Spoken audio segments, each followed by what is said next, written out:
தாவேகாவிலே சேர்வதால் விஜயபாஸ்கருக்கு விரைவிலேயே தயாராகுங்கள் முதல்வர் அவர்களே. Satyabama Institute of Science and Technology, Chennai and Sriperumbudur.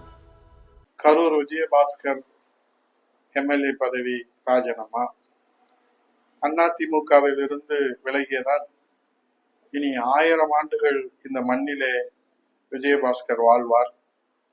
தாவேகாவிலே சேர்வதால் விஜயபாஸ்கருக்கு இனிமேல் இந்த மண்ணிலே சாவே கிடையாது.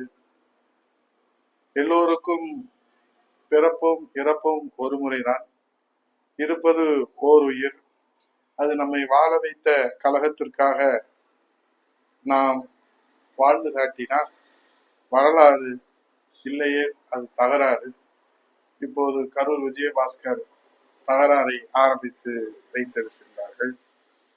இன்றைக்கு நம்ம முதல்வர் விஜய் ஊதுகின்ற மகிடிக்கு தமிழ்நாட்டு மக்கள் மட்டுமே மயங்கி கிடக்கிறார்கள் என்று யாரும் நினைத்து விட வேண்டாம்.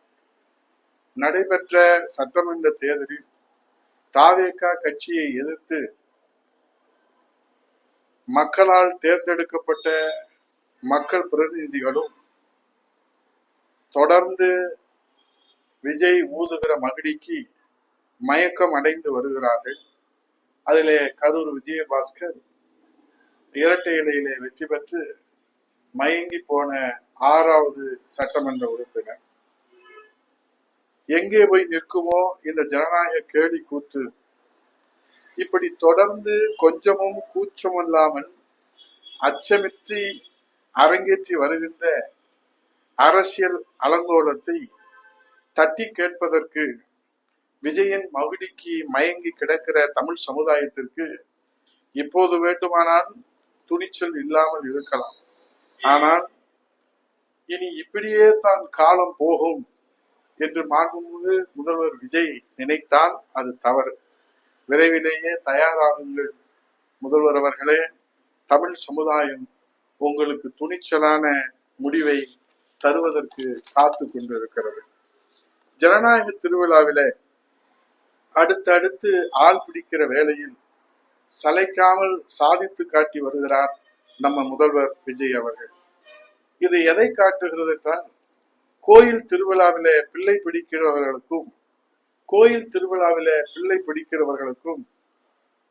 ஜனநாயக திருவிழாவிலே ஆள் பிடிக்கிறவர்களுக்கும் என்ன வேறுபாடு இருக்கிறது என்பதுதான் இப்போது நமக்கு மட்டுமல்ல இந்த நாட்டு மக்களுக்கும் புரியாத புதிராக இருக்கிறது.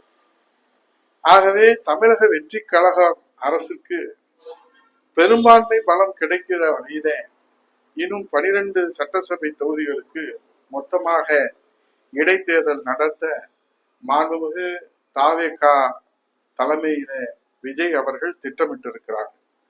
அதுவரை இந்த அரசியல் அலங்கோலங்கள், ஜனநாயக கேலி கூத்துகள் இந்த தமிழ்நாட்டிலே அரங்கேற்றம் தொடர்ந்து கொண்டுதான் இருக்கும். என்ன செய்வது? காற்று தாவேகா பக்கம் வீசுகிறது. ஆகவே காற்றுள்ள போதே தூற்றிக்கொள்ள வேண்டும் என்று அவர்கள் அந்த பழமொழியை உண்மை மொழியாக ஆக்கி கொண்டிருக்கிறார்கள். ஆனால் மாண்புமிகு முதல்வர் அவர்களே, காற்று திசை மாறும். அப்படி காற்று திசை மாறுகிற போது ஜனநாயகத்தினுடைய வலிமை என்னவென்று விஜய்க்கு அப்போதுதான் புரியும். இருந்தாலும் இந்த ஜனநாயக கேளுக்கூத்தை நடத்துகிற ஆணவம் அழிவை தரும் என்பதை சுட்டிக்காட்டி எச்சரிக்கையாக இன்றைக்கு எல்லோரும் இருக்க வேண்டும் என்று நான் பணிவோடு கேட்டு, எத்தனை நாள் வாழ்ந்துவிட போகிறார் நம்முடைய கரூர் விஜயபாஸ்கர்? நீங்கள் பொறுத்திருக்க வேண்டாமா? இது நியாயமா, தர்மமா என்று கேட்பதை தவிர வேறு வார்த்தைகள் இல்லை. நன்றி, வணக்கம். Satyabama Institute of Science and Technology, Chennai and Sriperumbudur.